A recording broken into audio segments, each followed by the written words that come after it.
नमस्कार दोस्तों, आप सबका स्वागत है इस स्टेट पॉलिटी की क्लास में। आज का जो चैप्टर है राज्यपाल। राज्यपाल के बाद में अपन शुरू करेंगे मुख्यमंत्री और मंत्री परिषद। राज्यपाल का टॉपिक बहुत विस्तृत टॉपिक है। इसमें राज्यपाल की शक्तियां पढ़ेंगे, राज्यपाल के बारे में क्या क्या चीज़ें होती, योग्यता क्या होती, सेवा शर्तें क्या होती, राज्यपाल की नियुक्ति कैसे होती है, राज्यपाल की और क्या क्या विधायी शक्तियां होती है। तो उसकी सारी की सारी जो ढांचा है राज्यपाल का, इसमें अध्ययन करेंगे। राज्यपाल को अच्छे से समझिएगा, क्योंकि राज्यपाल के कई ऐसे आर्टिकल्स हैं जो मुख्यमंत्री से भी संबंधित है। और मैं ऐसा मानता हूं कि राजस्थान के जो एग्ज़ाम्स होते हैं, राज्यपाल के बारे में प्रश्न पूछना निश्चित होता है। तो आप अच्छे से समझिएगा, इसको वापस देखिएगा। इसकी जो टेलीग्राम पर PDF मिलेगी, उसको आप फोटो कॉपी निकालिएगा, हार्ड कॉपी निकालिएगा और उसको अच्छे से पढ़िएगा। चलिए बिना समय गवाए देखते हैं। पहला है राज्यपाल का टॉपिक या गवर्नर का टॉपिक।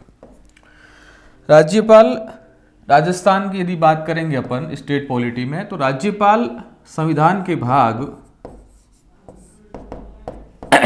6वें में स्थित है।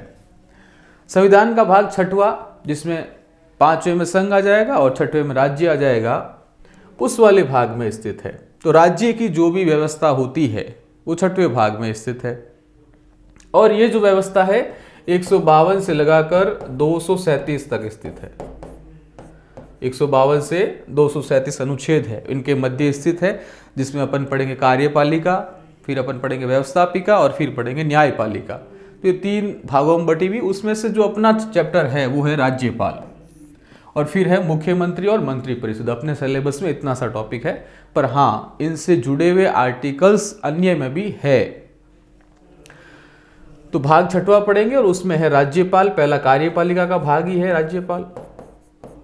तो कार्यपालिका में पढ़ना है अपन को राज्यपाल यानी गवर्नर, फिर पढ़ना अपन को CM। तो राज्यपाल क्या चीज है क्या नहीं है, बड़े ध्यान से समझिएगा। राज्यपाल संविधान के भाग 6, जिसमें राज्य का उल्लेख है, जो राज्य सरकार से संबंधित है, राज्य सरकार की कार्यपालिका अनुच्छेद 153 से 167 तक स्थित है, जिसमें राज्यपाल आएगा और मुख्यमंत्री आएगा। राज्यपाल यदि बात करें अपन, तो राज्यपाल के संबंधित जो भी अनुच्छेद है, मुख्य तौर से अपन कहें तो 153 से लगाकर 161 तक स्थित है। इसमें राज्यपाल का मोटा मोटी जो बातें हैं वो इसमें शामिल हो जाती है कि राज्यपाल की क्या क्या होती है शक्तियां, कार्यपालिका शक्तियां, सेवा शर्तें, योग्यता, अर्हताएं, शपथ, राज्यपाल की समाधान शक्तियां, वो सब इसमें आ जाती है। यदि अपन कार्यपालिका को देखें तो कार्यपालिका 2 प्रकार की होती है। एक तो होती नाम मात्र की, यानी केवल नाम मात्र की है साहब। जैसे अपन राष्ट्रपति पढ़ते हैं तो वहां भी नाम मात्र का बात करते हैं, तो वो राज्यपाल एक केवल नाम मात्र का है, लेकिन वास्तविक शक्तियों का प्रयोग कौन करता है? मुख्यमंत्री या मंत्री परिषद करते हैं। तो कार्यपालिका 2 प्रकार की होती है। एक तो होती है नाम मात्र की, जिसमें राज्यपाल शामिल है। दूसरी होती है वास्तविक में शामिल है CM एवं मंत्री परिषद। ठीक बात। तो वापस सुनो, अभी तक याद रखना था 6वें भाग में। दूसरा आपको अनुच्छेद ध्यान रखना है। कार्यपालिका के अनुच्छेद कौन से? 153 से लगाकर 167, जिसमें से राज्यपाल की मोटे मोटी बात करेंगे तो 153 से 161 आती है।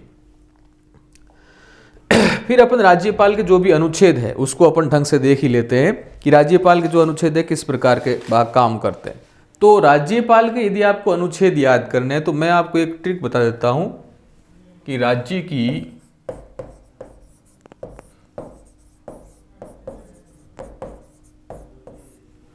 कार्य की नींव रिक्त रहने पर, राज्य की कार्य की नींव रिक्त रहने पर योग्यता, शर्तें, शपथ पर भी ध्यान देना चाहिए।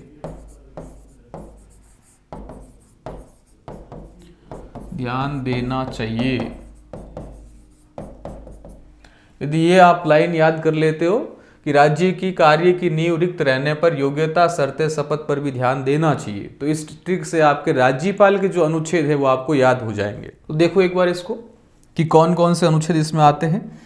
पहला राज्य मतलब राज्य की एक राज्यपाल होगा, अनुच्छेद 153। राज्य की जो राज्यपाल है उसकी कार्यपालिका शक्ति अनुच्छेद 154। फिर नियुक्ति 155, रिक्त रहने पर यानी पदावधि 156। योग्यता क्या होनी चाहिए उसकी अनुच्छेद 157 में लिखी हुई है। शर्तें, सेवा एवं शर्तें 158 में, शपथ लिखी हुई 159 में। और पर भी ध्यान देना चाहिए, तो ध्यान देना चाहिए यानी क्षमा शक्ति, राज्यपाल की किस प्रकार की क्षमा शक्ति होती है वो अनुच्छेद 161 में लिखी हुई है। तो राज्य के कार्य की नींव रिक्त रहने पर योग्यताएं, शर्तें, शपथ पर भी ध्यान देना चाहिए।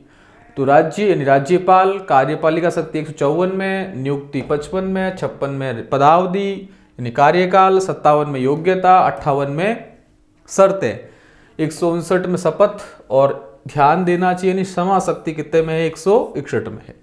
तो इस प्रकार से आपको अनुच्छेद याद करने। तो राज्यपाल के सारे अनुच्छेद, राष्ट्रपति के भी इसी प्रकार से हैं। ठीक है, तो आप ये आर्टिकल जरूर याद कीजिएगा कि कौन से अनुच्छेद में क्या बात लिखी हुई है। अब एक एक करके बात करते हैं। पहला था 153। 153 में भाग अपन एक बात करें तो 153 में यह लिखा हुआ है कि प्रत्येक राज्य का एक राज्यपाल होगा, यानी एक राज्य का एक राज्यपाल होगा, किंतु एक से अधिक राज्य का भी राज्यपाल हो सकता है। यानी जैसे एक राज्यपाल है वो किसी और राज्य का भी राज्यपाल हो सकता है। ये कहीं ऐसा नहीं है कि आप एक राज्य का राज्यपाल ही रह सकते हो, नहीं, आप 2 राज्यों के राज्यपाल भी रह सकते हैं। ये भाग कब शामिल किया गया? तो 7वें संविधान संशोधन 1956 में। जब 7वां संविधान संशोधन हुआ था तो 1956 में यह बात लिखी गई कि एक से अधिक राज्यों के लिए भी एक राज्यपाल रह सकता है। तो 2 से अधिक राज्यों के भी लिए एक राज्यपाल रह सकता है। लेकिन इनका जो वेतन होगा, इन वेतन का निर्धारण राष्ट्रपति द्वारा किया जाएगा कि फला राज्य इतना वेतन देगा, इतना % देगा, है ना, इतने अनुपात में देगा, जो भी है। तो ये जो वेतन है उस वेतन का निर्धारण राष्ट्रपति द्वारा किया जाता है। ऐसा नहीं कि अलग अलग राज्यों के लिए राज्यपाल होगा तो उनका वेतन अलग अलग होगा, सबको वेतन अलग, जैसे 3.5 लाख रुपए तो सब 3.5 देंगे, ऐसा नहीं होता है। राज्यपाल का वेतन राष्ट्रपति द्वारा फिक्स है कि साहब एक ही मिलेगा वेतन, तो लेकिन उसका अनुपात कौन सा राज्य कितना देगा वो राष्ट्रपति निर्धारित करेगा। तो अनुच्छेद 153 में लिखा है कि राज्यपाल होगा और वो राज्यपाल 2 या 2 से अधिक राज्यों के लिए भी हो सकता है, या 1 से अधिक राज्यों के भी लिए राज्यपाल हो सकता है। अनुच्छेद 154, राज्य की जो भी कार्यपालिका शक्ति होगी वो राज्यपाल के नाम पर होगी। तो राज्य की जो कार्यपालिका शक्तियां होगी राज्यपाल में ही निहित होगी। वह इनका प्रयोग अपने अधीनस्थों के माध्यम से करेगा। अधीनस्थ कौन हो सकता है? तो मुख्यमंत्री उसके अधीनस्थ है, मंत्रिपरिषद उसके अधीनस्थ है, कोई सिविल सेवा के अधिकारी वो उसके अधीनस्थ है। तो राज्य की समस्त कार्यपालिका शक्तियों का उपयोग राज्यपाल द्वारा ही किया जाएगा, लेकिन अधीनस्थों के माध्यम से किया जाएगा। लेकिन वो कैसे करेगा? संविधान के अनुरूप करेगा। अनुच्छेद 155 देखो, 55 में नियुक्ति। तो राज्यपाल को अपॉइंटमेंट कौन करता है? राष्ट्रपति करता है। लेकिन राष्ट्रपति कैसे करता है? वो करता है केंद्रीय मंत्रिपरिषद की सलाह पर, उसकी सिफारिश पर क्या करता है? अपॉइंटमेंट करता है। तो राज्यपाल की नियुक्ति राष्ट्रपति द्वारा की जाती है और केंद्रीय मंत्रिपरिषद की सिफारिश पर की जाती है। तो 155 के अनुसार राज्यपाल की नियुक्ति राष्ट्रपति की अनुशंसा के आधार पर की जाती है। फिर अपन को ध्यान रखना 156 में क्या लिखा है कि राज्यपाल की जो कार्यकाल कितना होता है और उसकी पद मुक्ति किस प्रकार से होती। देखो, एक राज्यपाल सामान्य तौर से 5 साल तक रहता है। कितने साल तक रहता है साहब? 5 साल तक। लेकिन उससे पहले भी उसको पद से हटा जा सकता है, उसका ट्रांसफर किया जा सकता है। तो सीधी सी बात, एक शब्द आता है राष्ट्रपति के प्रसाद पर्यंत वो अपने पद पर रहता है। लेकिन सामान्यतः कार्यकाल कितना होता है? 5 वर्ष होता है। ठीक है। और दूसरा, यदि इसको चाहिए कि साहब मेरे को पहले ही राज्यपाल पद से हटना है तो राष्ट्रपति के नाम पर अपना त्याग पत्र देकर यह हट सकता है। तो राष्ट्रपति कार्यकाल पूर्ण होने पर जब तक इसका उत्तराधिकारी नियुक्त नहीं होता तब तक ये पद पर बना रहता है और स्वयं हस्ताक्षर के साथ राष्ट्रपति को अपना त्याग पत्र दे सकता है। तो राज्यपाल अपना त्याग पत्र किसको देगा? राष्ट्रपति को देगा। अचानक पद रिक्त होने पर राष्ट्रपति व्यवस्था करेगा कि किसी को कार्यवाहक राज्यपाल बनाए या किसी अन्य राज्य के राज्यपाल को अतिरिक्त प्रभार दे दे। शेष कार्यकाल के दौरान उसका दूसरे राज्यों में स्थानांतरित भी किया यानी ट्रांसफर भी किया जा सकता है। यानी मोटे मोटे बातों में आप ध्यान रखो कि साहब 5 वर्ष सामान्य तौर से कार्यकाल होता है, लेकिन राष्ट्रपति उसे पहले भी हटा सकता है। तो बात हो गई राष्ट्रपति के प्रसाद पर्यंत रहता है, उसका ट्रांसफर किया जा सकता है। अपन बात करेंगे जब तक नया उत्तराधिकारी नहीं आता तब तक वो रहता है, एडजस्ट रहता है। और फिर यदि कोई कार्यवाहक यानी एक्टिंग गवर्नर भी नियुक्त किया जा सकता है। तो ये 4 राष्ट्रपति प्रसाद पर्यंत रहेगा 5 साल, मतलब राष्ट्रपति के प्रसाद पर्यंत 5 साल तक सामान्य तौर पर कार्यकाल ट्रांसफर किया जा सकता है। जब तक अपॉइंट नहीं होता तब तक एडजस्ट करेगा, वहां रहेगा। और एक्टिंग गवर्नर यानी कार्यवाहक राज्यपाल की नियुक्ति भी की जा सकती है जब तक कोई पद पर यदि कोई नहीं है तो। अनुच्छेद 157 देखो एक चीज ध्यान रखिएगा, योग्यता और शर्तें 2 अलग अलग चीज है, ध्यान रखिएगा। योग्यता और शर्तें 2 अलग अलग चीज है। योग्यता अनुच्छेद 157 में, 158 मिलेगी आपको शर्तें। योग्यता का मतलब तो होता है कि वह न्यूनतम चीज जो उसमें होनी ही चाहिए तो ही वो राज्यपाल नियुक्त हो सकता है, जबकि शर्तें का मतलब होता है इस शर्तों के तहत आपको कार्य करना पड़ेगा। इन दोनों में फर्क है। योग्यता तो क्या होना चाहिए, तो सीधी सी बात 35 वर्ष की आयु पूर्ण किया हुआ होना चाहिए और भारत का नागरिक होना चाहिए, 2 ही योग्यता है। लेकिन इसके अलावा शर्तों की बात करेंगे कि साहब आप शर्तें क्या होगी, तो एक लाभ का पद नहीं होना चाहिए आपके पास, लाभ के पद के अलावा आप किसी मतलब विधानसभा यदि विधान परिषद के सदस्य नहीं होने चाहिए, तो वो शर्तें आ गई। जबकि योग्यता में क्या बात है कि साहब वो भारत का नागरिक होना चाहिए और 35 वर्ष की आयु पूर्ण कर चुका। और सामान्य तौर से कुछ बातें अन्य बातें भी ध्यान रखी जाती है, सरकार या आयोग हो या राजमन्नार आयोग हो या पुंछी आयोग हो, इन समितियों की सिफारिश पर जब भी राज्यपाल होगा वो उस राज्य का नहीं होना चाहिए, तो संबंधित राज्य से ना हो। जिस राज्य का राज्यपाल नियुक्त होता है उस राज्य का वो नहीं होना चाहिए। नियुक्ति के समय संबंधित राज्य के मुख्यमंत्री से सलाह आप लेने चाहिए। यदि आपको किसी राज्य का राज्यपाल नियुक्त कर रहे हो तो इन आयोगों ने यह सिफारिश की कि आप उसके मुख्यमंत्री से भी सलाह मशवरा कर लेना चाहिए ताकि उनके बीच में ट्यूनिंग जमे। सरकारी आयोग, राजमन्नार आयोग, पुंछी आयोग, इन सब की सिफारिश पर यह बातें ध्यान में रखी जाती है। हालांकि केंद्र सरकार के अनुसार ही नियुक्त होती है, फिर भी ये चीजें सामान्य तौर से आप अतिरिक्त कह सकते हैं कि संबंधित राज्य से नहीं होता है। नियुक्ति के समय संबंधित राज्य के मुख्यमंत्री से सलाह की जानी चाहिए। ये तो बात हुई। अब एक होता है कि राज्यपाल निर्वाचित क्यों नहीं होता, नियुक्त क्यों होता है। सामान्य सी बात, एक मन में प्रश्न तो उठता ही होगा कि नियुक्त क्यों होता है, निर्वाचित क्यों नहीं होता। राज्यपाल को भी वोटिंग के माध्यम से निर्वाचित करना चाहिए, लेकिन ऐसा नहीं होता है, क्योंकि यदि अपन निर्वाचन करेंगे तो मुख्यमंत्री और इसमें क्या फर्क रहेगा, दोनों में टकराव होगा, क्योंकि वो भी निर्वाचित है और मुख्यमंत्री भी निर्वाचित है, तो दोनों में क्या होगा, समस्याएं पैदा होगी। हालांकि निर्वाचित का मतलब मुख्यमंत्री भी तो कहीं से जीत के आता होता है, फिर वो क्या होता है, बहुमत दल का नेता उभर का और फिर मुख्यमंत्री बनता है। लेकिन इन दोनों के बीच में कॉन्फ्लिक्ट पैदा हो सकता है, इसलिए जो राज्यपाल होता है वो नियुक्त होता है, ठीक है। तो उसका कोई औचित्य नहीं रहता है कि ये नियुक्त हो या निर्वाचित हो। तो ये राज्यपाल है वो नियुक्त अपॉइंट होता है राष्ट्रपति के माध्यम से। अनुच्छेद 158 शर्तें। तो शर्तें क्या होनी चाहिए साहब, संसद या विधानमंडल का सदस्य नहीं होगा, लाभ का पद धारण नहीं करेगा, किसी पद पर रहते हुए अन्य लाभ का पद धारण नहीं करेगा। लाभ का पद का मतलब कोई ऐसी जिसमें आपको एक्स्ट्रा इनकम होती हो। राज्यपाल का वेतन 3.5 लाख और मुफ्त आवास मिलता है। अन्य विशेषाधिकार संसद द्वारा निर्धारित किए जाते हैं। राज्यपाल के वेतन में भत्ते कार्यकाल के दौरान कम नहीं किया जा सकते, अलाभकारी परिवर्तन नहीं किया जा सकता। यानी एक बार राज्यपाल अपॉइंट हो गया तो उसके कार्यकाल के दौरान कोई अलाभकारी परिवर्तन नहीं किया जा सकता, उसकी सैलरी वगैरह कम नहीं की जा सकती है। 2 या 2 से अधिक राज्यों का राज्यपाल होने पर उसके वेतन का अनुपात राष्ट्रपति द्वारा निर्धारित किया जाता है। माना कि एक मैं हूं, मैं गुजरात का भी राज्यपाल हूं, राजस्थान का भी राज्यपाल हूं, तो मेरा जो वेतन मिलेगा वो राष्ट्रपति निर्धारित करेगा कि साहब 70% या 70 के अनुपात में तो राजस्थान देगा और 30 अनुपात में गुजरात देगा। तो ये कौन निर्धारित करेगा? राष्ट्रपति निर्धारित करेगा। फिर अपन बात करते हैं अनुच्छेद 159 और 159 में क्या है? राज्यपाल की शपथ है। तीसरी अनुसूची होती है वो शपथ से संबंधित है, लेकिन कुछ जैसे अपन राष्ट्रपति की बात करते हैं, जैसे अपन राज्यपाल की बात करते हैं, तो इनकी जो शपथ होती है वो अलग से लिखी गई है, तो उनमें उल्लिखित नहीं है।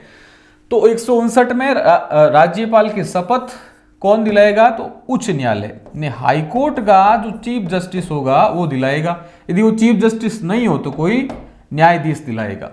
और ये शपथ किसकी होगी? ईश्वर या सत्यनिष्ठा की शपथ लेता है।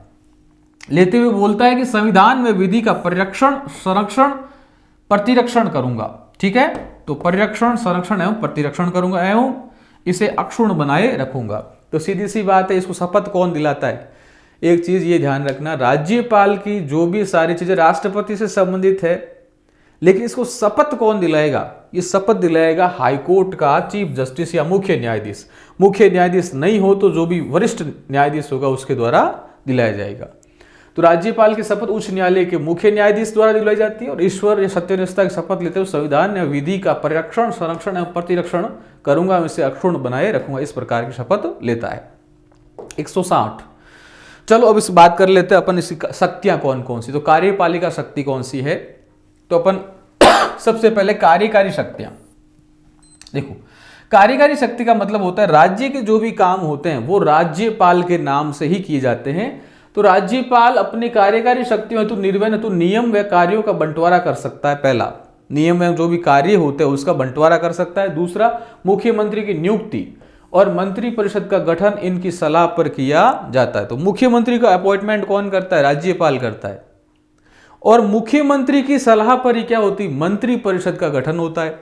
अन्य कुछ देखो, मुख्यमंत्री की नियुक्ति और मंत्री परिषद के गठन और इनकी सलाह पर महाधिवक्ता की नियुक्ति, आर्टिकल 165। जैसे भारत में राष्ट्रपति द्वारा महान्यायवादी की नियुक्ति होती है अनुच्छेद 76 के तहत, वैसे राज्य में महाधिवक्ता की नियुक्ति होती है अनुच्छेद 165 के तहत। तो महाधिवक्ता की नियुक्ति, आरपीएससी के सदस्य व अध्यक्ष। एक प्रश्न ये भी ऐसा आता है कि राज्यपाल नियुक्त तो करता है लेकिन हटा नहीं सकता, तो आरपीएससी के सदस्य एवं अध्यक्ष को हटा नहीं सकता। फिर अपन बात करते हैं लोकायुक्त, इसकी नियुक्ति भी राज्यपाल द्वारा। इलेक्शन कमीशन, इसकी नियुक्ति भी राज्यपाल द्वारा। विश्वविद्यालयों के कुलपति, वाइस चांसलर। अब देखो एक शब्द आता है कुलाधिपति, तो कुलाधिपति कौन होता है साहब? वो होता है राज्यपाल। तो विश्वविद्यालयों के जो कुलाधिपति होते हैं वो तो होते हैं राज्यपाल यानी चांसलर, जबकि वाइस चांसलर या कुलपति कौन होते हैं?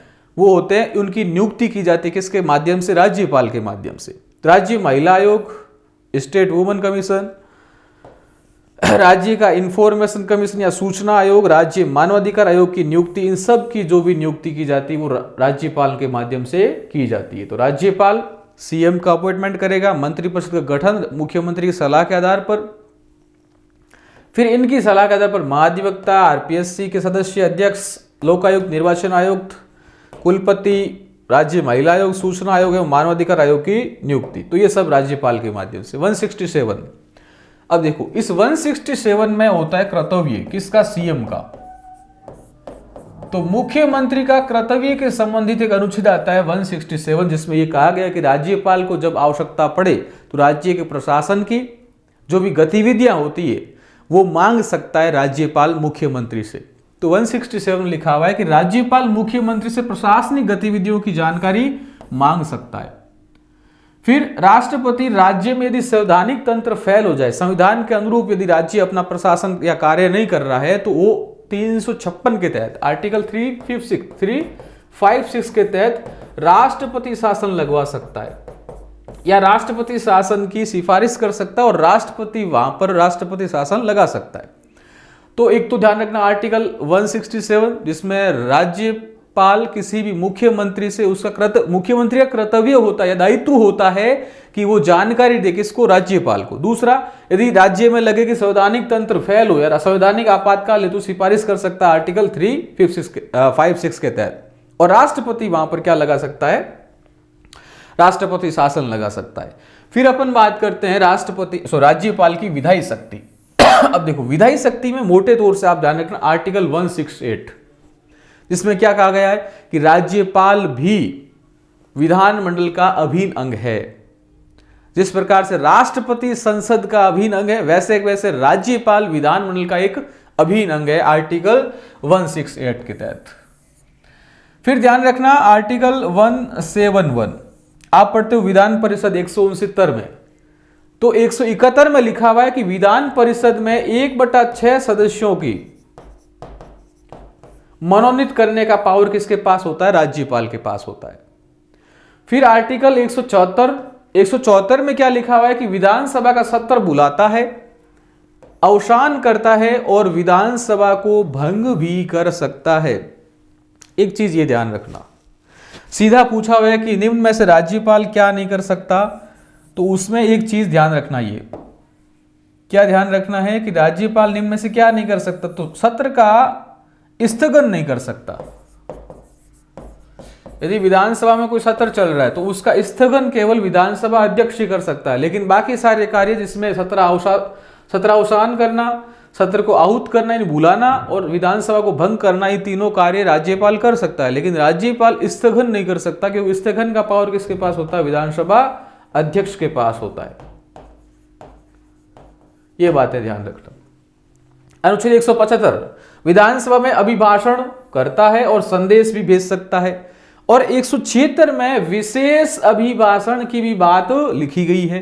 तो 175 ध्यान रखना जिसमें केवल सामान्य तौर से क्या करेगा? अभिभाषण, और 176 में विशेष अभिभाषण की बात लिखी गई है। अनुच्छेद 200 वेरी वेरी इंपॉर्टेंट है, ध्यान रखना। राज्यपाल कोई भी ऐसा विधेयक जो राज्यपाल के पास पहुंचा वो राष्ट्रपति के लिए आरक्षित रख सकता है। ठीक बात, या तो ऐसे कोई हाई कोर्ट के मामले का हो, यदि हाई कोर्ट की शक्तियां कम की जा रही हो और डीपीएससी के विरुद्ध हो, ऐसे कुछ ऐसे मामले होते हैं जो राज्यपाल राष्ट्रपति के लिए आरक्षित रख सकता है। तो अनुच्छेद कौन सा है? 200। तो ये कई बार एग्जाम में आता है कि राष्ट्रपति के लिए आरक्षित रख सकता है, कौन से अनुच्छेद के तहत? 200 के तहत। और 201 में क्या लिखा हुआ है? अब राष्ट्रपति क्या करेगा? राष्ट्रपति राज्यपाल को निर्देश दे सकता है कि ये जो आप मेरे पास भेजे हो इसे विधानसभा में या विधान परिषद में वापस रखा जाए, इस विधेयक को सदन को वापस लौटा दे, और यदि वापस पास होके आ जाए तो ये जरूरी नहीं है कि राष्ट्रपति उस पर वापस से गौर करे। दोबारा लौटा दिया तो ऐसा कोई जरूरी नहीं है कि राष्ट्रपति उस पर वापस गौर करे, लेकिन राष्ट्रपति एक बार कर सकता, एक बार क्या बार बार भी कर सकता है। उसमें यह कर सकता है कि राज्यपाल को निर्देश दे सकता है कि विधेयक को वापस सदन को लौटा दे। तो 200 में तो आरक्षित रख सकता है और सदन को वापस लौटा दे 201 के तहत। ये तो हुई विधायी शक्तियां, और विधायी शक्तियां में एक पावर होती है 213 के तहत अध्यादेश की शक्ति। जिस प्रकार से राष्ट्रपति की शक्ति होती है 123 में कि अध्यादेश जारी कर सकता है, उसी प्रकार से अध्यादेश जारी करने की शक्ति राज्य में किसके पास होती है? राज्यपाल के पास होती है, जिसमें कहा गया कि अध्यादेश विधानसभा का सत्र जब नहीं चल रहा हो, विधानसभा का सत्र नहीं चल रहा हो और कानून बनाने की बहुत अति आवश्यकता पड़ गई हो, उस समय राज्यपाल क्या करेगा? एक अध्यादेश जारी कर सकता है, और ये अध्यादेश मंत्री परिषद की सलाह पर और राज्यपाल अध्यादेश जारी करेगा, और ये राज्यपाल की विधायी शक्ति, ये कैसी है? राज्यपाल की विधायी शक्ति है, और ये मैक्सिमम 6 माह के लिए प्रभावी रह सकता है। सत्र प्रारंभ होने के 6 सप्ताह के भीतर इसको सदन की अनुमति लेना आवश्यक होती है, यानी 42 दिन तक।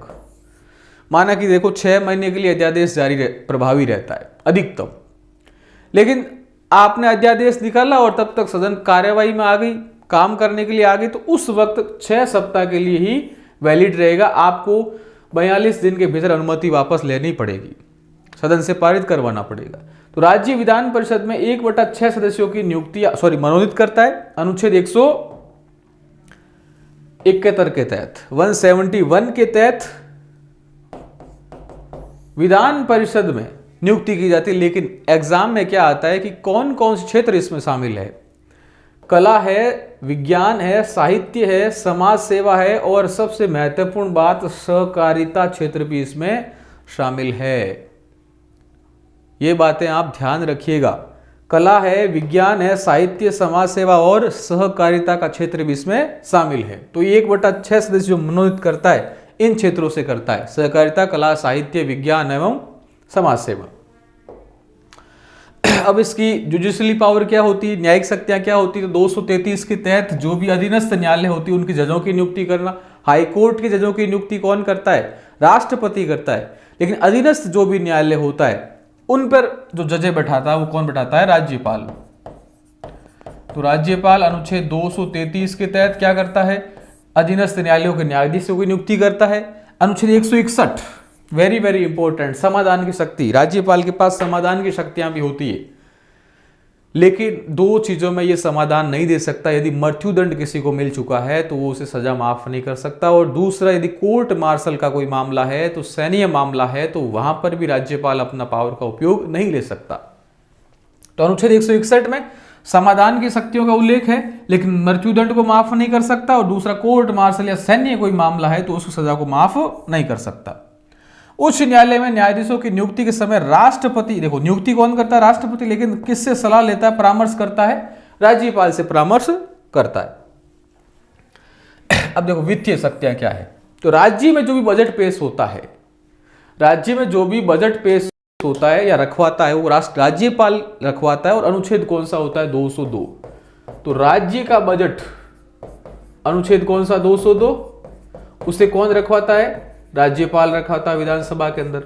दूसरा, राज्य वित्त आयोग का गठन भी राज्यपाल करवाता है, और अनुच्छेद 243 I6 243 वित्त आयोग का गठन, जिसमें पंचायत जो भी ग्राम पंचायतें होता है, जिला परिषद होती है, इन सब का जो बंटवारा है पैसों का, ये कौन, राज्य वित्त आयोग की सिफारिश के आधार पर होता है। उसका गठन भी कौन करता है, राज्यपाल करता है। धन विधेयक या वित्त विधेयक को सदन में रखने से पहले अनुमति ली जाती किससे, राज्यपाल से, अनुच्छेद 198 के तहत। राज्यपाल की सिफारिश के बिना अनुदान की मांगे नहीं रखी जा सकती।